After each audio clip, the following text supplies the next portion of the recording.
So that was about divisibility, to condition for divisibility. Next, what you learned? Then you learned HCF, right? We are just going through all the main points you have learned in this chapter. Okay, HCF, what is it? HCF of coprime numbers is 1. We are given 2 or 3 numbers, they are coprime numbers. That means what? Their HCF is 1. Now, when one number is a factor of other, then the smaller number is the HCF. If 2 numbers are given and one of the number is a factor of another, if you are given 5 and 10, okay, you have to find the HCF. 5 is a factor of 10. So, what does that mean? HCF will be equal to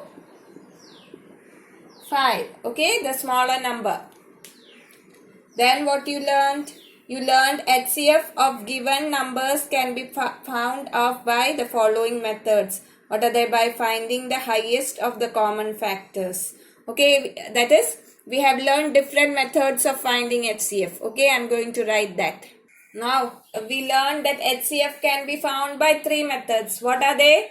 First, you can write the factors of each of the numbers given. Then from that you will find the common factors. Then you will find the highest common factor, that is HCF. Second one is what? Prime factorization, right? Prime factorization. You will do prime factorization of each numbers given. Then you will write those numbers as prime factors. Then you will find the, if you are given 2 numbers, then you will find the common prime factors, and the product of the common prime factors will be the HCF.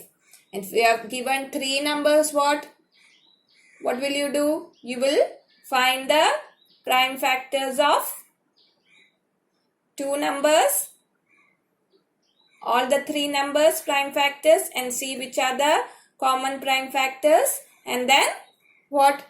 The product of the common prime factors will be the HCF, right? Then what? By division method. Division method also you learn. By dividing, the last divisor will be the HCF, right? Division method. Then the LCM of coprime numbers is equal to their product. So HCF of coprime numbers is 1. And what will be the LCM? LCM will be product of the 2 numbers, right? So what did you learn? You learned that LCM of coprime numbers is equal to their product. If you are given 2 numbers and they are both coprime numbers, then their LCM will be just product of those numbers. If you are given 2 and 3, they are prime numbers, right? So what will be their LCM? LCM will be 2 into 3. Okay, that is 6. 6 will be the LCM. Okay, then what? Then you learned when one of the number is a multiple of another, then the greater number will be the LCM. That is, for HCF, the smaller number was the HCF, right? If 5 and 10 is given, then what will be the LCM? LCM will be, lowest common multiple will be 10. Okay, 10 will be the greater number, will be the LCM. Now, LCM, what are the methods you learned to find the LCM? So, the methods you learned to find the LCM was first finding the least common multiples. That is, if you are given 2 or 3 numbers, you will write multiples of, if you are given 2 numbers, you will write the multiples of each of the numbers. Then you will find the common multiples, and then the lowest common multiple will be the LCM.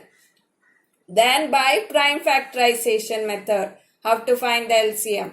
Then you learn by division method. Same methods are applied for LCM and HCF, right? The procedure is different, right? You learned it. I'm just giving the points, okay? I'm not teaching it again and again. You have learned it. You can go through the video and see the correct method, okay? Then last, what did you learn? The product of 2 numbers is equal to the product of their LCM and HCF. That is the last thing you learned. That is, assignment 9 was based on that, right?